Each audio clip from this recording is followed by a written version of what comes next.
زدني علما والحقني بالصالحين اللهم رب اشرح لي صدري ويسر لي امري واحلل عقدة من لساني يفقهوا قولي سبحانك لا علم لنا الا ما علمتنا انك انت العليم الحكيم. اعوذ بالله من الشيطان الرجيم. بسم الله الرحمن الرحيم. يسألونك عن الأهلة قل هي مواقيت للناس والحج وليس البر بأن تأتوا البيوت من ظهورها ولكن البر من اتقى وأتوا البيوت من أبوابها واتقوا الله لعلكم تفلحون. صدق اللہ العظیم. ماہ رمضان کے متعلق اعتکاف وغیرہ دعاؤں اور دوسروں کو کا مال نہ کھانے کے متعلق ہم نے گزشتہ رکوع میں درس سنے 188 آیت تک. یہاں سے ایک دوسرا موضوع شروع ہو رہا ہے. مختلف موضوعات ہیں مسلمانوں کو مخاطب کر کے کہ مسلمانوں کے سوالات ہیں، ان کے جوابات ہیں، رات اور دن کیسے گزاریں گے.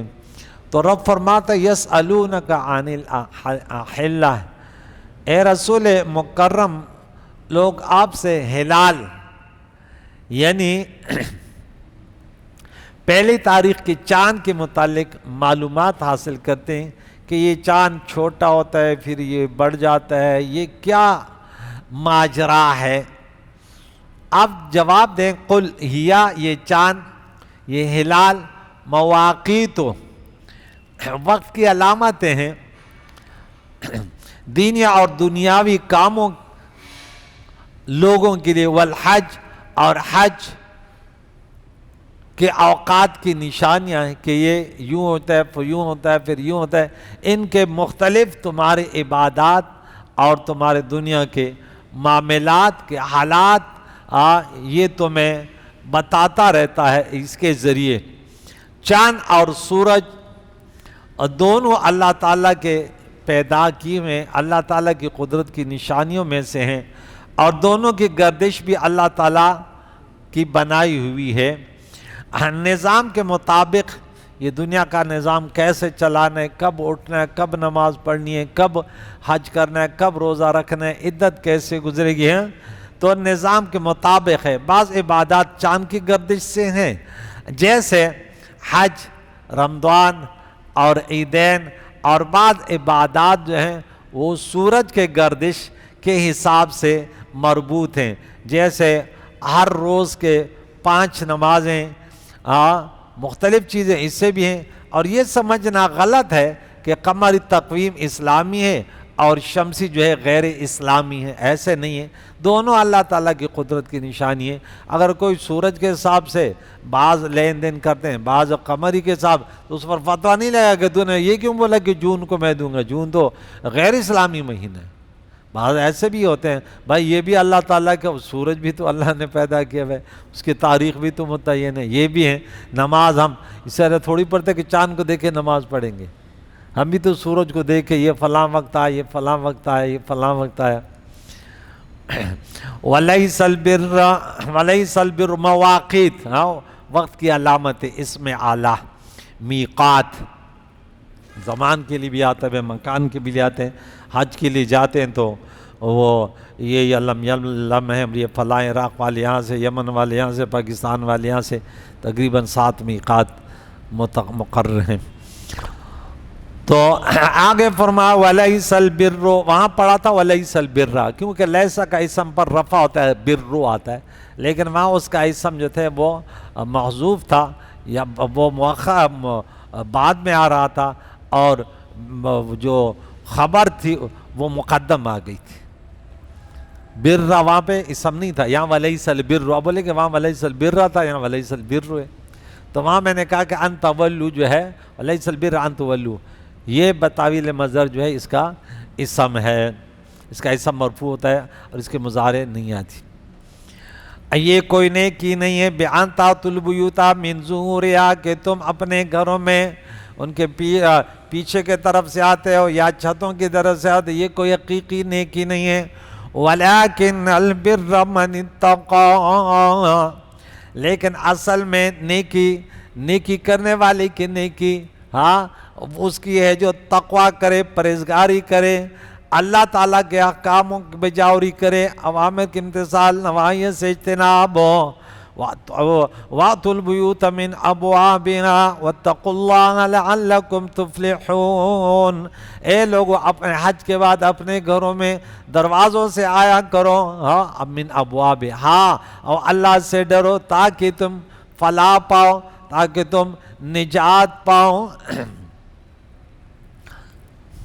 حضرت براء رضی اللہ بیان کرتے ہیں کہ انصار جب حج کر کے لوٹتے تو گھروں میں دروازوں سے داخل نہیں ہوتے تھے، کہتے یار اس دروازوں سے ہم گناہ کے حالت میں آتے تھے، پھر ایسا نہ گناہ میں آلودہ ہو جائے، بلکہ پیچھے سے داخل ہوتے تھے۔ ایک انصاری حج کے بعد گھر میں دروازے سے داخل ہوا تو لوگوں نے شور مچا لیا کہ بھئی یہ کیا ہو رہا ہے، یہ کیا ہو رہا ہے۔ یعنی اکثر ایسے ہوتا ہے، شیطان اپنا کام کرتا رہتا ہے، انسانوں کے درمیان ایسی چیزیں پیدا کر لیتے ہیں۔ اس طرح کہتے ہیں نا دین میں بدعت بہت بڑی گناہ ہے، تنبیہ کی نا کہ اپنے طرف سے یہ انسان جو اپنے طرف سے بنا لیتا ہے اس کے پھر خیال بھی رکھتا ہے۔ اللہ رسول اللہ صلی اللہ علیہ وسلم نے جو طریقے ہزاروں ہم اس کو پیمال کر رہے ہیں، کوئی پرواہ نہیں ہے، لیکن ہم نے جو بنائی اگر اس کو پیمال کیا جائے تو آگ لگ جائے گی۔ آپ لوگوں نے اس پہ کبھی سوچا؟ ہم نے شادیوں میں یہ مائیوں یہ فلاں ہیں، ہزاروں رسمیں بنائی ہوئی ہیں، اور ہم کہتے ہیں اگر اس کے تھوڑے سے مخالف ہو جائے آگ لگ جاتی ہے۔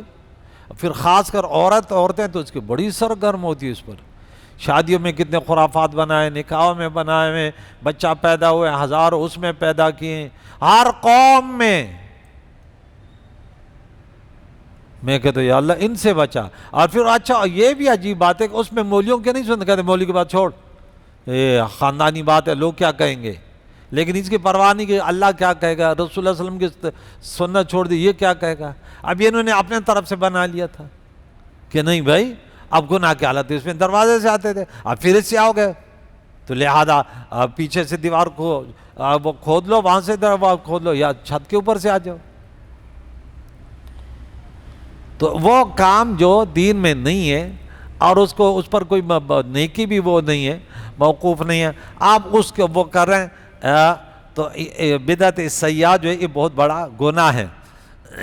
تو اپنے طرف سے عبادات کے طور طریقے وضع کرنے جائز نہیں ہے، عبادت صرف اسی طریقے سے کرنی چاہیے جس طریقے سے رسول اللہ صلی اللہ علیہ وسلم نے عبادت کی اور جس طرح آپ نے ہدایت دی اور جماعت صحابہ نے اس پر عمل کیا، وہ دین اسلام ہے۔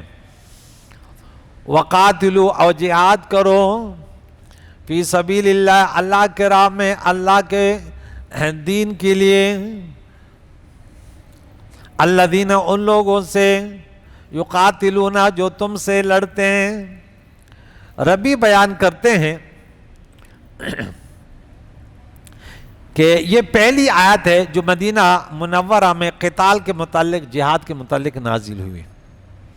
جب یہ آیت نازل ہوئی تو رسول اللہ صلی اللہ علیہ وسلم صرف ان کے خلاف جہاد فرماتے تھے جو آپ پر حملہ آور ہوتے تھے، یعنی جس کو کہتے ہیں جنگ جہاد، دفاعی جہاد، ایک اقدامی ہے اور ایک دفاعی ہے، اور جو آپ پر حملہ نہ کرتے تھے آپ بھی ان سے جنگ نہ کرتے تھے، حتیٰ کہ سورہ توبہ نازل ہوئی۔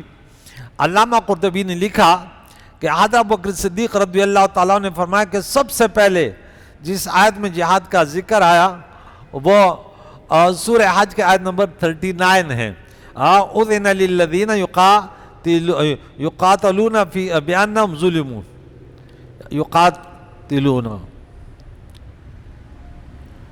جن مسلمانوں سے ناحق قتال کیا جاتا ہے، یقاتلون، تو ان کو جہاد کی اجازت دی گئی ہے چونکہ ان پر ظلم کیا گیا ہے۔ یہ بھی ہو سکتا ہے کہ سورہ بقرہ کے مذکور آیات جو ہے حقیقتاً پہلی ہو اور سورہ حج کی جو وہ اضافتاً پہلی ہو. اب تقدیم اضافی اور تقدیم حقیقی یہ آپ نہیں جانتے کہ یہ کیا چیز ہے.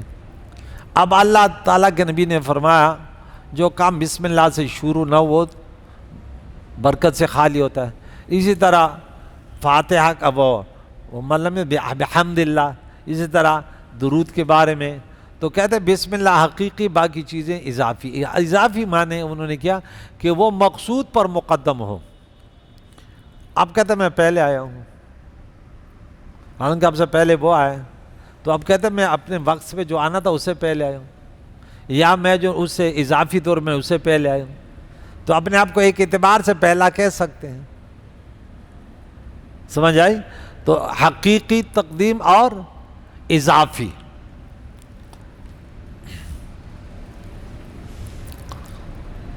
تو شروع میں تو بہت ساری آیتیں ایسی اس میں نازل ہوئی کہ بالکل جہاد ہی نہیں کرنا، وہ صرف صبر ہی سے کام لینا ہے.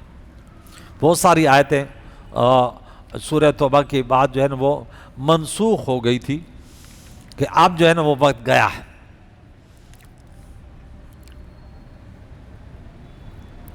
آگے فرمایا کہ لڑائی کی اجازت ہو گئی، لیکن یاد رکھو ان لوگوں سے لڑو جو تم سے لڑتے ہیں. یقاتلونکم ولا تعتدوا، لیکن تم حد سے تجاوز نہ کرو. ان اللہ لا يحب المعتدین، اللہ حد سے بڑھنے والوں سے محبت نہیں فرماتا. اللہ حد سے بڑھنے والوں سے محبت نہیں فرماتا. حد سے بڑھنا کیا؟ حضرت عبداللہ بن عباس رضی اللہ تعالیٰ عنہ فرماتے ہیں کہ اس کا مطلب ہے کہ عورتوں، بچوں اور بوڑھوں کو قتل نہ کرو، اور نہ اس کو قتل کرو جو ہتھیار ڈال دیں. اگرچہ تم نے ان کو قتل کیا تو یہ کیا ہوگا؟ حد سے تجاوز کرنے والوں میں سے ہو جاؤ گے. رسول اللہ صلی اللہ علیہ وسلم جب بھی کسی شخص کو لشکر کا امیر بناتے تھے تو اس کو خصوصیت کے ساتھ خوف خدا کی وصیت کرتے تھے اور فرماتے بسم اللہ پڑھ کر جہاد کرو، اور اللہ کا کفر جو کرے اس سے قتال کرو، اور خیانت نہ کرنا، عہد شکنی نہ کرنا، اور مسلح نہ کرنا. کسی کے اعضاء کاٹنے کو مسلح کہتے ہیں. کسی بچے کو قتل نہ کرنا. صحیح مسلم میں یہ بات موجود ہے. ایک روایت میں آپ نے عورتوں اور بچوں کو قتل کرنے سے منع کیا، باغاتوں کو، کھیتوں کو، کیونکہ ہم اس لیے تھوڑی لڑتے ہیں کہ فساد کریں، ہم تو کفر کو مٹانے کے کہ جو اسلام کے خلاف سازش کرتے ہیں. یہ وقت تھا کہ سویڈن والوں نے یہ کیا، اب ان کے ساتھ جہاد ضروری تھا کہ بھئی تم نے کیوں ایسے کیا. بھئی یہی تو دین اسلام کا بہت ہے کہ اب دین کا کوئی مذاق نہ اڑائے. ایک طرف کفر شرک، دوسرے طرف مسلمانوں پر ظلم، اور ہم دیکھتے رہے. اور جب سے یہ موضوع جہاد کا وہ ختم ہو گیا، اللہ کے نبی نے فرمایا کہ یہاں آج بھی پڑھیں گے تو دین اسلام جو ہے مغلوب ہو گیا اگر جہاد کا یہ ختم ہو گیا جذبہ. سب سے زیادہ حکم قرآن میں اگر ہم دیکھتے ہیں تو جہاد کے موضوع پر ہے. خود رسول اللہ علیہ وسلم نے کتنے غزوات خود بنفس نفیس، صحابہ کرام. آج ہم بڑے جو ہے نا ہمیں اپنی جانیں پیاری آ گئی ہیں، مال بڑے پیارے آ گئے، ملک بڑے پیارے آ گئے ہمیں. ہم جو ہے نا کسی کے سفیر کو نہ نکالیں کہ ہمارے کاروباروں میں وہ آتا ہے. ارے وہ تو دشت و بیابان پر تھے اور کتنی جہادیں کی اور کتنی ترقی آگے ہو گئی. دنیا غیر تو موت سے ڈرتے، مسلمان تو اللہ کے دین کے سربلندی کے لیے رسول اللہ کی شریعت، ناموس رسالت، ناموس قرآن پر مرنے مٹنے کو زندگی کا مقصد سمجھتے، اور ہے بھی یہ مقصد. تو رب نے فرمایا وَاقْتُلُوا مِنْ قتل کر ڈالو حیث ثقفتموہم جہاں انہیں پاؤ، وَاخْرِجُوہم انہیں نکالو مِنْ حیث اخرجوکم جہاں سے انہوں نے تمہیں نکالا، وَالْفِتْنَةُ أَشَدُّ مِنَ الْقَتْلِ، اور فتنہ ارتداد، فساد، شرک یہ زیادہ سخت ہے قتل سے.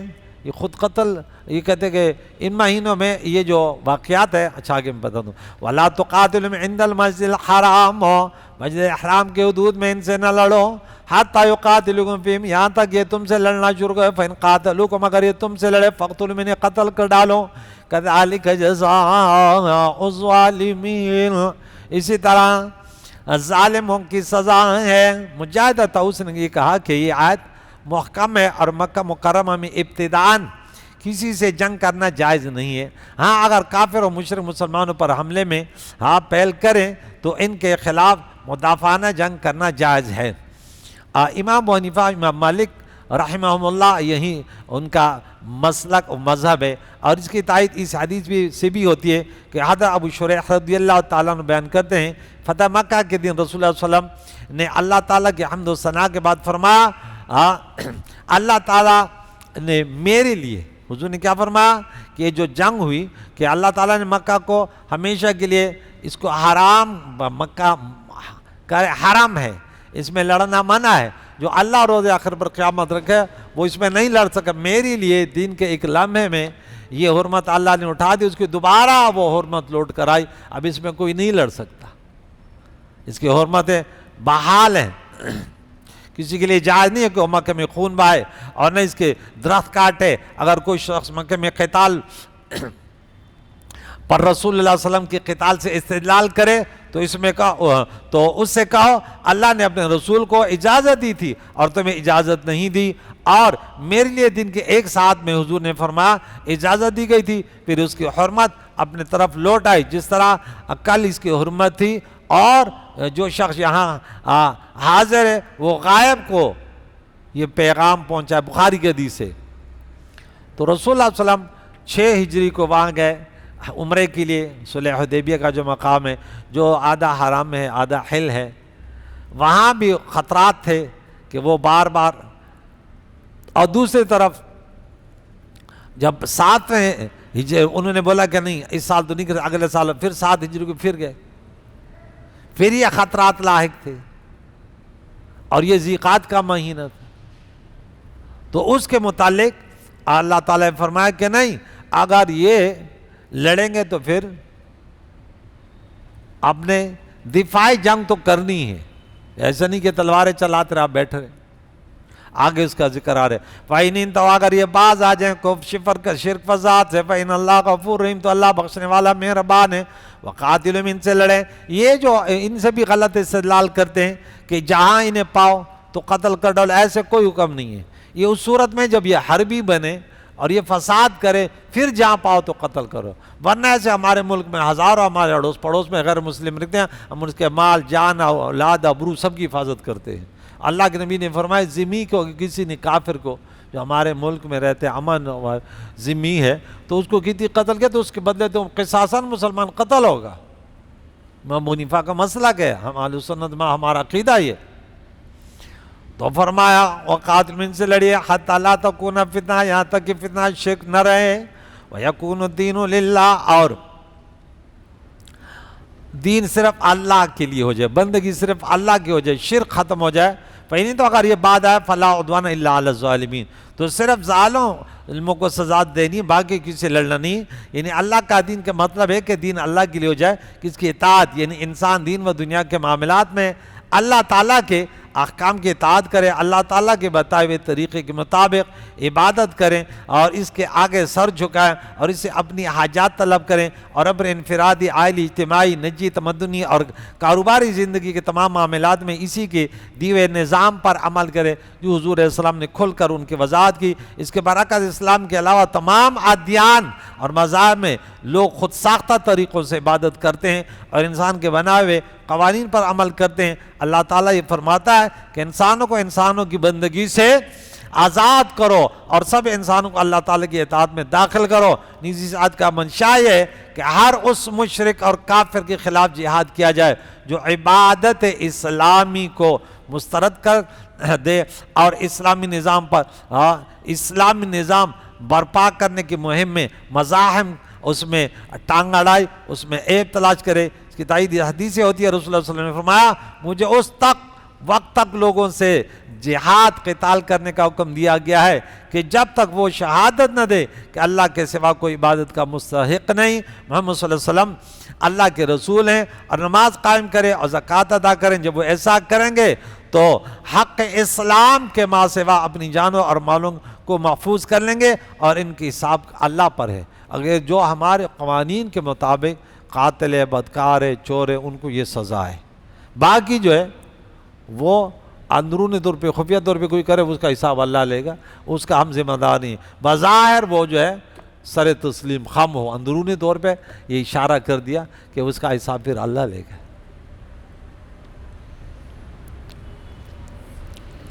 الشہر الحرام بالشہر الحرام، یہ وہ باتیں ہیں. تو نے بولے کہ حرمت کے مہینے میں یہ لڑ دے، یہ فلاں کر دے. تو پٹھان کہتے ہیں کہ میری بری ماں کو گالیاں نہیں دو، تمہاری اچھی ماں کو گالیاں نہیں پڑے گی. تو ہر انسان کہتے میری ماں اچھی ہے نا، تو کہتے تیری ماں اچھی ہے تو کسی کی بری ماں کو کیوں برا بلا کہتے، وہ پھر تمہارے کہے گا. تم حرمت کے مہینے میں لڑ کے تلواریں اٹھا کے وہ کر رہے ہیں، اور جب دوسرا مدافعانہ وہ کم رہے تو پھر شور مچا دیتے ہو. اور یہ پھر جو ہے نا وہ کہتے وہ قتل بھی کرتے تو بدنام نہیں، تو ہم اب بھی کرے تو ہو جاتے ہیں بدنام. یہ وہ والی بات ہے. اسلام امن کا درس دیتا ہے. حرمت والا مہینہ بشہر الحرام، حرمت والے مہینے کے بدلے میں ابو بکرہ بیان کرتے ہیں کہ رسول اللہ نے فرمایا زمانہ گھوم کر اپنی حالت پر آ گیا جس حالت پر اللہ تعالیٰ نے اس کو زمین و آسمان پیدا کرنے کے وقت بنایا تھا.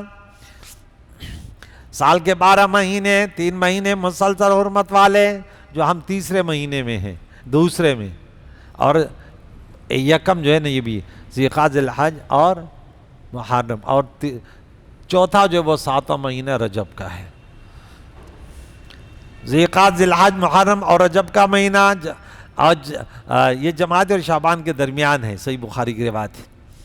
تو چونکہ عموماً عرب کا دستور تھا کہ ذی-القعدہ میں لوگ جو ہے حج کے لیے سفر شروع کر دیتے تھے، تو یہ حج اور پھر واپسی، تو یہ 3 مہینے حج میں گزر جاتے. تو اس میں جنگ پر پابندی تھی. اور پھر سفر کے بعد جو ہے وہ عمروں کے لیے پھر وہ اس میں رجب کا مہینہ آ جاتا تھا کہ رجب کے مہینے میں خاص کر عمروں کے لیے پھر لوگ جاتے تھے. تو اس میں بھی پابندیاں تھیں جنگ میں. لیکن یہ پھر بھی جو ہے اس میں کیا کرتے تھے مشرکین مکہ، یہ اصل مہینے میں جو ہے آگے پیچھے کر لیتے، زمینوں کو مہینوں کو مؤخر کر رہے، تو کہتے یہ حرام ہے. جیسے سورہ توبہ میں آیت نمبر 37 میں انما النسیء زیادۃ فی الکفر، مہینوں کو مؤخر کرنا یہ صرف کفر ہی ہے، زیادت یہ ان مہینوں میں جہاد کرنا ممنوع تھا. لیکن جب یہ آیت نازل ہوئی فقتلوا المشرکین حیث وجدتموہم، سورہ توبہ آیت نمبر 5، مشرکین کو جہاں پاؤ انہیں قتل کر دو، وقاتلوا المشرکین کافہ، اور تمام مشرکوں سے جنگ کرو. بعض علماء کے نزدیک ان مہینوں میں ابتداء قتال کرنا منسوخ ہے اور بدستور حرام ہے. البتہ مدافعانہ جنگ کرنا جائز ہے، لیکن صحیح رائے جو ہے وہ کس کی ہے؟ جمہور کی ہے کہ نہیں، اگر یہ اس طرح فساد کریں گے تو کوئی بھی مہینہ ہے تو پھر آسرا نہیں ہوگا. تو فرمایا حرمت الشہر الحرام، حرمت والے مہینے کا بدلہ حرمت والے مہینہ ہے. اگر وہ نہ لڑیں گے تو تم نہ لڑو. والحرمات قصاص، اور حرمت قصاص برابری پر ہیں. تم کسی کی حرمت کو نہ چھوڑو، وہ بھی نہیں چھوڑے گا. تو کسی کے باپ کے پیچھے پڑا ہوا، تو نے بات کی تو بولو اچھا میرے باپ کو چھیڑا، تو بھائی تو کیوں چھیڑ رہا تھا، تو کیوں گالیاں گلوچ کر رہا تھا؟ اچھا تو میرے کو، تو بھائی دوسروں کو تو کیوں کر رہے؟ پٹھانوں کی آوت ہے، کہتے تو میرے بھوسے کو جلائے گا تو کیا سمندر کے بیچ میں رکھے گا؟ تو شیشے کے گھر میں رہنے والے دوسروں کے گھروں پر پتھر نہ پھینکو. اب تو ہمارے مقدسات کو چھیڑے جا رہا ہے. مسلمان ہاتھ پہ ہاتھ رکھے کہتے ہم تو امن پسند ہیں. ایسے امن پسند تو جہنم میں جائیں گے کہ اپنے مقدسات کی تحفظ بھی نہ کر سکیں. دیوس جو ہے نا جنت میں نہیں جائیں گے، غیرت مندوں کی جگہ جنت ہے. رب نے فرمایا فمن اعطى علیکم، جو تم پر حد سے بڑھتے، فاعتدوا علیہ بمثل ما اعتدى علیکم واتقوا اللہ، اور تم بھی اس کے مانند حد سے بڑھو اور اللہ سے ڈرو. جان لو اللہ متقین پرہیزگار. یہاں نکتہ کہ جب وہ سے بھی حد سے بڑھے تم بھی، تو علماء نے یہاں لکھا ہے کہ مشاکلت فی اللفظ ہے. کیا مثال کے طور پر کسی نے آپ کا 10 روپے نقصان کیا، شریعت کرتا ہے تو بھی اس کا 10 روپے نقصان کر لو، تو یہ تو اب حد سے نہیں بڑھے. اس جیسے حد سے بڑھنا تب ہوگا کہ اب اس کا 20 روپے نقصان کر لے. کیوں کہ وہ تو جب 10 روپے کا نقصان کر رہا تھا تو آپ نے اس کا ایک بھی نہیں کیا. اب اس جیسے بڑھو, تو تب اس جیسے بڑھو گے جب 20 روپے کرو گے, 10 تو برابری کا ہو گیا, اور 10 جو ہے نا اس جیسے بڑھ گئے. تو قرآن کہتے ہیں جیسے وہ بڑھے تم ایسے بڑھو. تو جواب کیا ہے؟ یہ مشاکلت فی اللفظ, آپ حد سے نہیں بڑھ سکتے. اور جزاء سیئات سیئات, سورہ شورى نمبر 40 میں.